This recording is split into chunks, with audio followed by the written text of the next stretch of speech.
There are moments in life when your silence speaks louder than your words, when your energy draws more than your effort, and when your calm presence carries more power than any form of control. This video isn't just about how to attract, it's about how to become magnetic without saying a word. Because real attraction isn't found in tricks, looks, or tactics. It's born in energy, in awareness, in the way you move through the world without chasing anything. As you listen, let each word pull you deeper into your own power, your own mystery, your own quiet strength. This isn't motivation, it's transformation. Have you ever wondered how something so beautiful could slowly destroy a person from within? How love, which once felt like light, can become the very shadow that consumes a man's strength? It doesn't happen suddenly. It begins quietly, with small compromises, silent doubts, and the slow erosion of his identity. A woman doesn't destroy a man's life by accident. It happens when he gives her the power to define his worth, when he starts believing that his value exists only in her approval. He starts chasing her love instead of building his purpose. He starts begging for validation instead of demanding respect. And before he realizes it, he becomes a version of himself that even he doesn't recognize. The tragedy isn't in losing her, it's in losing himself along the way. A man's downfall often begins the moment he stops leading himself and starts living to please. He sacrifices his boundaries, his voice, and his vision to keep the peace. But what he doesn't realize is that peace built on silence isn't peace, it's submission. He begins to believe that love means tolerance, that patience means weakness, that devotion means abandoning his own dreams. But every time he ignores his intuition, every time he betrays his values, he chips away at the foundation of his own strength. And when that foundation collapses, everything else falls with it. His confidence, his direction, his POs. That's how destruction hides behind affection. Not through chaos, but through quiet disconnection from the man he once was. True strength begins when a man wakes up to the truth that love should never cost him his peace and loyalty should never cost him his self-respect. When he remembers that love is meant to build, not bury. When he starts rebuilding himself piece by piece, reclaiming his boundaries, his dignity, his focus, that's the moment he stops being destroyed and starts becoming unshakable again. A woman's power can lift a man higher than he's ever been, or it can strip him of his identity completely. It depends on whether he allows her energy to nurture him or control him. A man who doesn't know himself will always fall for the kind of love that feeds his wounds, not his growth. He mistakes chaos for passion, attention for affection, and control for care. But when he knows who he is, no one can manipulate him with love. That's when he learns that emotional control is not coldness, it's mastery. The moment he stops reacting to every shift in mood or tone, he reclaims his power. A man destroys himself when he lets emotion override logic, when he lets guilt silence truth, when he trades his strength for temporary comfort. He must learn that peace is his greatest weapon. It protects him from manipulation, from confusion, from losing sight of who he is. Because when he is centered, he cannot be controlled. His calm becomes his armor, his silence becomes his strength, and his presence becomes unshakable. Emotional manipulation doesn't start with control, it starts with confusion. When a man begins to doubt his memory, his instincts, or his perception, he becomes easy to bend. The words that sound caring begin to carry hidden blades. The tone shifts from warmth to guilt, from softness to subtle criticism. Every time he tries to speak his truth, it's turned against him. Slowly, he begins to apologize for things that aren't his fault. He starts shrinking himself to avoid conflict. He tells himself it's just love, but deep down, he feels like he's disappearing. This is how a woman's influence turns destructive, when her power is used to dominate instead of uplift. When her love becomes a tool for control instead of a source of strength. The most dangerous part is that he doesn't even notice it happening until it's too late. Manipulation doesn't break him with a scream, it breaks him with a whisper. It tells him he's overreacting, too sensitive, not man enough to handle emotion.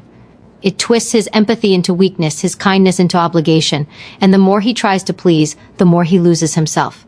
But awareness is his way out.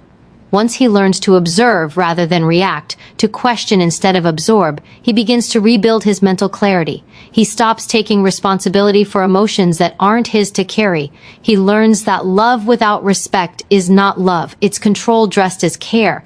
And when he steps back into awareness, he starts to see through the illusion. He begins to understand that peace doesn't come from avoiding conflict, it comes from facing truth.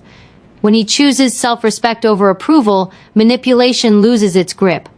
That's when he starts rising again, not as the man she molded, but as the man he was always meant to be. The real damage happens when he stops trusting himself, when his inner voice grows faint and he starts seeking answers from someone who uses love as leverage. A man who once had conviction begins to second-guess everything. His decisions feel heavy because they no longer belong to him. Every yes he gives feels like a betrayal of his own soul. That's when exhaustion sets in, the kind that isn't physical but spiritual. He's tired not because life is hard, but because he's living someone else's version of it. That's how a woman destroys a man without ever raising her voice, by making him forget his own truth. The antidote to this is not revenge, not anger, but self-awareness. A man must return to himself, to his center, to his inner compass. He must remember that peace is not found in being liked, it's found in being aligned. He must learn to sit in silence until clarity replaces confusion. The moment he stops running from himself, he begins to heal. He starts to recognize that love doesn't demand blindness, it invites awareness. A woman who truly loves a man will challenge him to grow, not to shrink. She will respect his space, his mind, his individuality, but the one who fears his strength will always try to weaken it. When a man realizes this, he begins to protect his energy with quiet power. He doesn't argue, he doesn't explain, he simply observes and adjusts. He moves with calm certainty, guided by truth instead of emotion. That's when no one can destroy him again because he no longer hands out the weapons. The most powerful shift happens when he finally understands that love cannot save him. Only purpose can. A man without purpose becomes easy to control because he ekes meaning through others. But when he lives with direction, no one can distract him long enough to destroy him. He becomes grounded, steady, focused. His identity no longer hangs on affection or approval. His confidence no longer depends on someone staying. He stops begging for validation and starts building value. He realizes that love is meant to add to his life, not replace it. When a man builds his foundation on purpose, he becomes unshakable. No rejection can break him. No manipulation can confuse him. No silence can weaken him. He understands that peace is not passive. It's a discipline. It's the daily choice to protect his mind, guard his time, and value his energy. He starts living with intention, choosing what deserves his focus and what doesn't. He learns that boundaries are not walls. They're gates protecting what's sacred. He doesn't need to be louder. His silence now speaks power. He no longer reacts to disrespect, he simply detaches from it. That detachment is his freedom. It's not coldness, it's clarity. And in that clarity, he rediscovers his strength, his worth, his balance. That's when he becomes untouchable. Not because he avoids love, but because he finally knows what real love should never take from him. When you start to master your inner world, you realize that peace isn't passive, it's an act of strength. It's not about avoiding conflict or pretending everything is fine. It's about meeting every challenge with a still mind that refuses to be broken. You begin to understand that discipline is not restriction, it's freedom. Because the person who controls their emotions controls their life.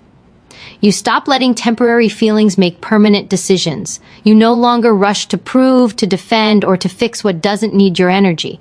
Instead, you become intentional with every thought, every word, every move.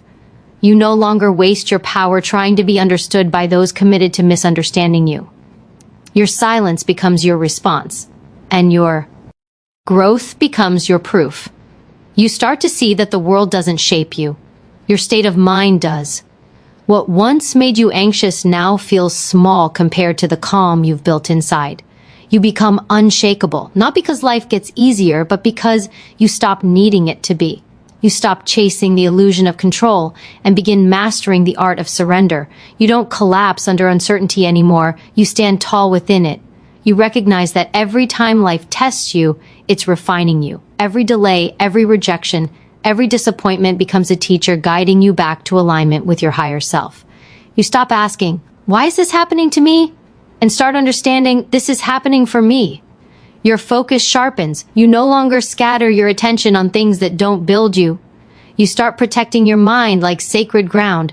You stop feeding on distractions that drain your spirit. You begin to live from intention, not impulse. You move with quiet purpose, no longer explaining your choices to people who haven't earned access to your growth. You start valuing solitude, not as loneliness, but as a sacred space for clarity. You find beauty in detachment because it no longer feels like loss. It feels like alignment. The things that once shook you now teach you how to stand still. The emotions that once overwhelmed you now bow to your awareness. You finally realize that peace was never outside you, it was buried beneath your reactions. This is the level where transformation becomes real. You stop being controlled by what's external and start mastering what's internal. You no longer measure success by validation, money, or approval. Success becomes the quiet knowing that you are becoming who you were meant to be. You rise every day with calm determination, not to prove anything, but to live in truth. You begin to glow differently, not because life is perfect, but because you've become unbothered by what isn't. That is real strength, to walk through the fire and not let it burn your peace, to stand in chaos and remain untouchable within. You no longer chase balance. You are the balance. When a person finally learns to protect their peace, they begin to see how rare true strength is. It's not loud, it's not dramatic, it's quiet, deliberate, and rooted in clarity. You start to understand that your greatest power is not in how much you can control others, but in how deeply you can control yourself. Emotional maturity becomes your armor. You stop matching energy and start maintaining your frequency. You refuse to participate in chaos just because others invite you to. You stop letting emotions hijack your logic. You learn to pause before reacting, to breathe before speaking, and to think before deciding. That pause is where wisdom lives. That stillness is where you begin to reclaim your power. You stop moving through life in survival mode and begin living from awareness. Every reaction that once drained you becomes a choice that empowers you. You begin to recognize that most people destroy their own peace by trying to win meaningless battles. They crave to be right instead of being free. But you start to choose freedom. Freedom from ego, from the need to explain, from the urge to prove your worth. You stop taking everything personally because you finally see that how others treat you says more about their wounds than your value. You understand that not everyone deserves access to your energy, your time, or your mind. Protecting your peace isn't selfish, it's necessary. You can't heal in the same space that broke you. You can't grow while entertaining what keeps you small. You begin to realize that detachment is not coldness, it's clarity. You let go, not because you don't care, but because you care about your inner balance more. You become aware of how your environment shapes your emotions. The conversations you allow, the people you tolerate, the content you consume, all of it feeds or drains your spirit. So, you begin to filter. You start choosing quiet over noise, reflection over reaction, peace over drama. You begin valuing energy more than attention, alignment more than affection, growth more than comfort. That's when your spirit starts to rise. You no longer beg for peace, you become it. You stop depending on temporary validation because you found something permanent within you. Every boundary you set becomes a statement of self-respect. Every time you walk away from what disturbs your calm, you are rewriting your story. And this is when life begins to mirror your inner state. Opportunities align with your discipline. Relationships align with your energy. Peace starts to find you because you've created the space for it to exist. You start to glow in a way that can't be faked or forced. It's the kind of calm that speaks without words, the kind of strength that doesn't need to shout. You stop seeking control and start embodying flow. You no longer chase what's unstable, you attract what's steady. This is how a person transforms from chaos to calm, from wounded to wise, from reactive to powerful.